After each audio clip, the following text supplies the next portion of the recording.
चौथा प्रश्न, भगवान आपकी स्मृति क्यों इतनी चमत्कारिक है? सुबह नाश्ते में क्या लिया, यह भी मैं दोपहर के आते आते भूल जाता हूं। क्या अच्छी स्मृति का गुर बताने की कृपा करेंगे? सहजानंद, मैं तुम्हें बता सकता हूं कि 1974 में 12 फरवरी को सुबह नाश्ते में मैंने क्या लिया, या 1977 में सुबह के भोजन में क्या लिया, या 1978 में 15 मार्च को सांझ के भोजन में क्या लिया। और उसका कारण ये नहीं कि मेरी स्मृति अच्छी, उसका कुल कारण इतना है कि नाश्ता में रोज वही लेता हूं और भोजन भी रोज वही करता हूं, उसमें भेद ही नहीं करता। तुम कोई भी तारीख की पूछ लो, मैं जवाब दे सकता हूं।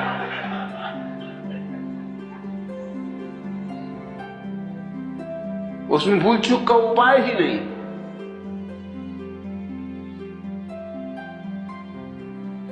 कुछ चमत्कार की बात नहीं है। अब अगर एक ही नाश्ता कोई आदमी ले रहा हो रोज बरसों से, भूलना भी चाहे तो कैसे भूले, तुम बताओ। चमत्कार याद रखने में नहीं होगा, चमत्कार भूलने में हो जाए। भूल सकते ही नहीं। खाना भी वही लेता हूं रोज नियमित, सुबह भी वही, शाम भी वही, उतने ही कप चाय पीता हूं रोज। तारीख कोई हो, दिन कोई हो, साल कोई हो। स्वस्थ हों कि बीमार, कोई फर्क नहीं करता।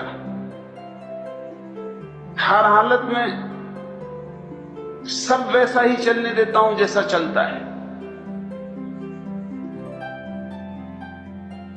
इसमें कुछ स्मृति की खूबी नहीं।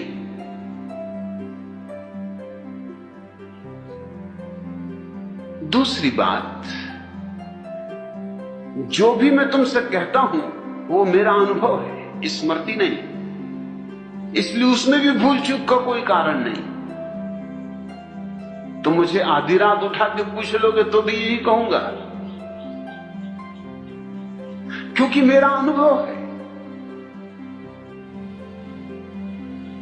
हां, अगर तुम्हारा अपना अनुभव नहीं है तो गड़बड़ खड़ी हो जाती।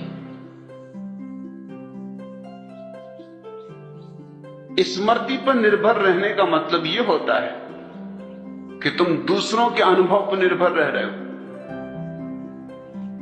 गीता में क्या लिखा है,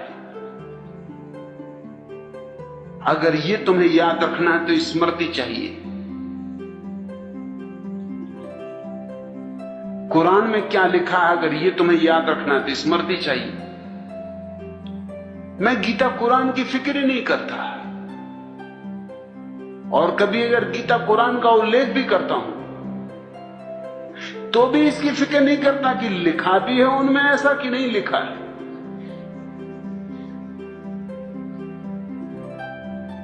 मैं नागपुर में था और मैंने एक बुद्ध के जीवन की कहानी कही कि बुद्ध एक रास्ते से गुजर रहे हैं। वो उनके बुद्धत्व के उपलब्धि के पहले की घटना है। वो अपने एक शिष्य से बात कर रहे हैं, एक मक्खी उनके मुंह पे आके बैठ गई। बात जारी रखी उन्होंने, और जैसा कि आमतौर से हम करते, मक्खी को यंत्रवत हाथ से उड़ा दिए। फिर ठिठक के खड़े हो गए। तत्क्षण याद आया कि मक्खी को होशपूर्वक नहीं उड़ाया, और वही उनकी साधना थी।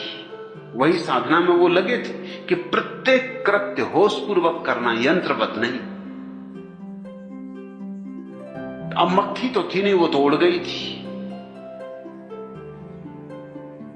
मक्खी को क्या मतलब कि तुमने यंत्रवत उड़ाया कि होशपूर्वक उड़ाया, मक्खी को क्या लेना देना, वो तो हाथ देख के उड़ गई। लेकिन बुद्ध अपने हाथ को उठाए फिर से, जैसे कि मक्खी बैठी हो। शिष्य खड़ा होकर भौचक्का देखता रहा। बुद्ध हाथ को ले गए सिर के पास, मक्खी को उड़ाया जो कि वहां थी नहीं, फिर वापस हाथ को नीचा किया, फिर जहां बात टूट गई थी वहां बात शुरू की। शिष्य ने कहा मैं बात तो भूल ही गया, मैं ये पूछना चाहता हूं ये आपने क्या किया? मक्खी तो कब की उड़ चुकी, आप पहले उड़ा चुके, अब क्या उड़ा रहे थे? बुद्ध ने कहा अब मैं इस तरह उड़ा रहा था जैसे कि मुझे पहले उड़ाना चाहिए था, भूल हो गई, भूल सुधार कर रहा था और देख रहा था कि किस तरह उड़ाना उचित होता है, वो मैंने अनुभव करके देखा। एक बौद्ध भिक्षु मेरी ये बात सुन रहे थे,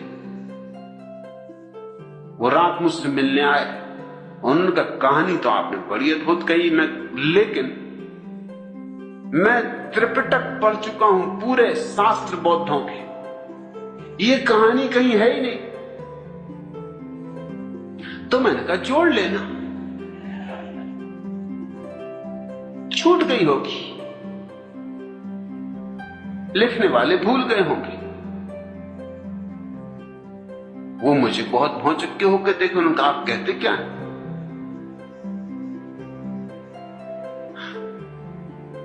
2500 साल बाद आप कैसे सुधार कर सकते हैं शास्त्र? मैंने कहा मुझे शास्त्र से कुछ लेना देना नहीं, मैं बुद्धत्व का स्वाद जानता हूं।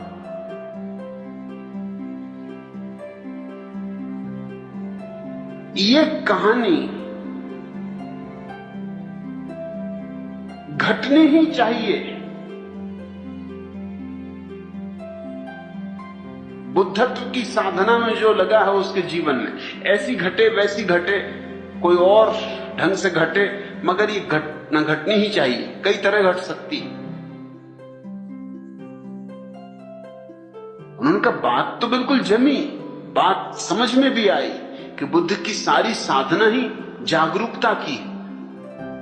तो मैंने कहा कि बस बात जमने की बात है, बात समझने की बात है, बुद्ध की अंतरधारा के विपरीत तो नहीं है बात। उन्होंने कहा नहीं, अंतरधारा के विपरीत नहीं, अंतरधारा के बिल्कुल अनुकूल है। तो फिर मैंने कहा कि मेरा अंतरधारा से लेना देना है, शास्त्रों से मुझे क्या पड़ी?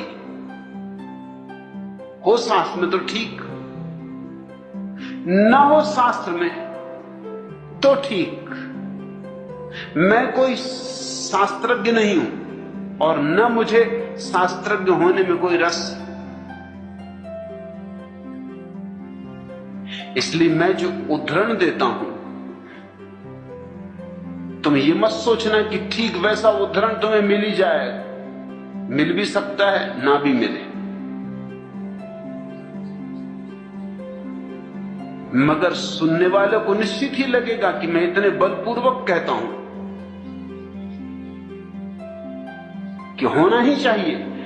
बल का कारण यह नहीं है कि शास्त्र में है ही, बल का कारण यह है कि मैं अपने अनुभव से जानता हूं कि ऐसा ही सत्य है। शास्त्र में हो तो ना हो तो, सारे शास्त्र भी नष्ट हो जाएं तो भी जो मैं कह रहा हूं वो सत्य है, सारे शास्त्र विपरीत हो तो भी जो मैं कह रहा हूं वो सत्य है, और सारे शास्त्र पक्ष में हो तो भी जो मैं कह रहा हूं वो सत्य है।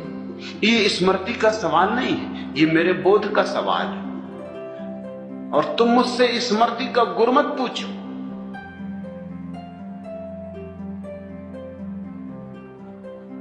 तुम मुझसे बोध का गुर पूछो। मैं यहां स्मृति सिखाने के लिए नहीं बैठा हूं। स्मृति सीखनी हो कठिन मामला नहीं है, एक ही रास्ता, खूब घोंको, और कोई रास्ता नहीं है स्मृति का। जो भी याद करना है खूब घोंकते रहो उसको, बार बार दोहराओ ताकि लकीर पड़ जाए। कहावत तो सुनी ना, रसरी आवत जात है सिर पर पड़त निशान। पत्थर तक पे निशान पड़ जाता, रस्सी आते जाती रहे, आती रहे, जाती रहे। करत करत अभ्यास के जड़मती हो सुजान। सुजान नहीं होते, ख्याल रखना। जड़मती तो जड़मती ही रहते हैं, अभ्यास कितने करें। हाँ, स्मृति उनकी अच्छी हो जाती, पंडित हो जाती, सुजान नहीं। सुजान तो बात और है।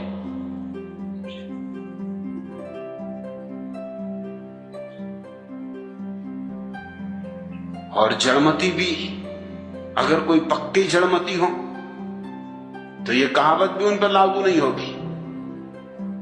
रस्सी आती रहे जाती रहे, घिस जाएगी, रस्सी टूट जाएगी, उनकी सिल पे निशान वगैरह नहीं पड़ेगा।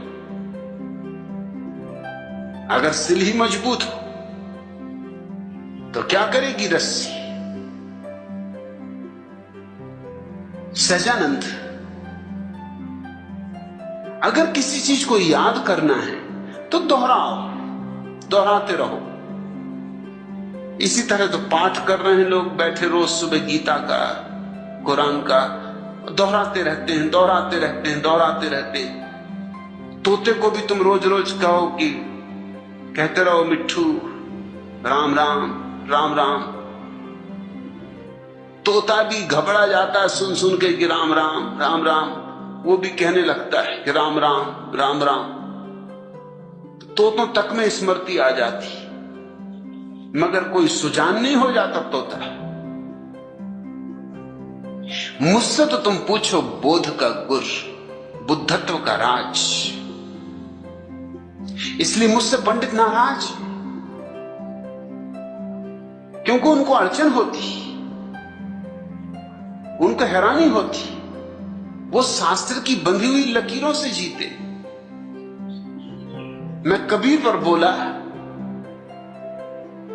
तो कबीर पंथियों के जो प्रधान हैं उनका पत्र आया, लंबा पत्र आया कि और तो आपने सब अच्छा कहा, लेकिन एक जगह आपने कबीर की इस तरह व्याख्या की जो शास्त्रीय नहीं। तो मैंने उनको लिखवा दिया कि वो शास्त्रों का दुर्भाग्य, उसमें मैं क्या कर सकता हूं। मुझे जो कहना है वही कहूंगा। शास्त्र का समर्थन मुझे मिलना चाहिए, इसकी न तो अपेक्षा है न जरूरत है न प्रयोजन है। मैं जो भी बोल रहा हूं उसका प्रमाण मैं हूं, उसका प्रमाण कहीं और नहीं।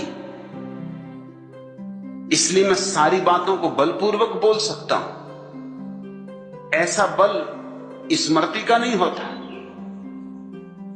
ऐसा बल स्मृति में हो ही नहीं सकता, और भूलने का कोई सवाल ही नहीं उठता। अपना अनुभव है, भूलूं भी तो कैसे भूलूं। जो जाना है सो जाना है। इधर से पूछो, उधर से पूछो, हजार ढंग से पूछो, मैं वही कहूंगा जो मुझे कहना है।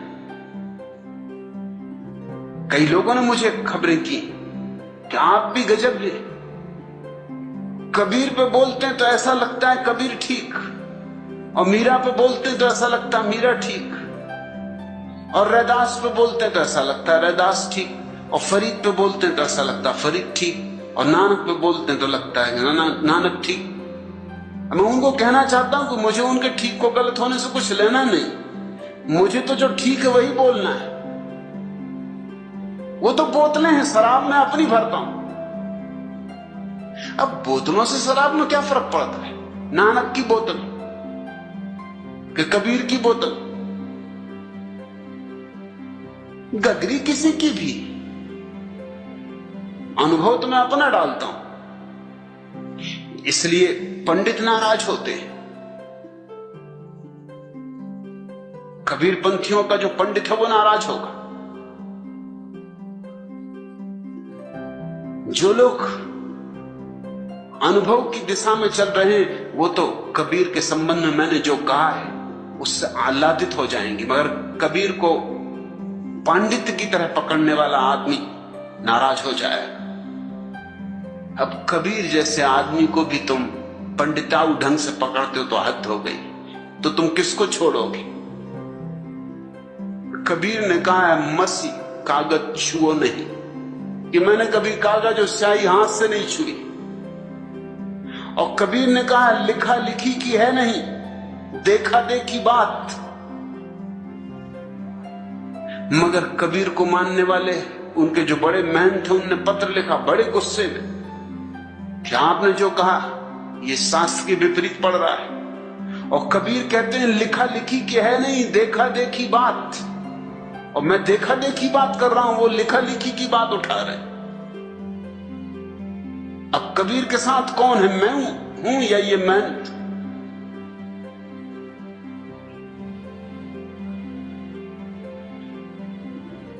कबीर जैसे व्यक्ति को जिसने कहा कि 2.5 आखर प्रेम के पढ़े सो पंडित हो, उसको भी लोग किताबों में पकड़े हुए, पोथियों में जकड़े हुए।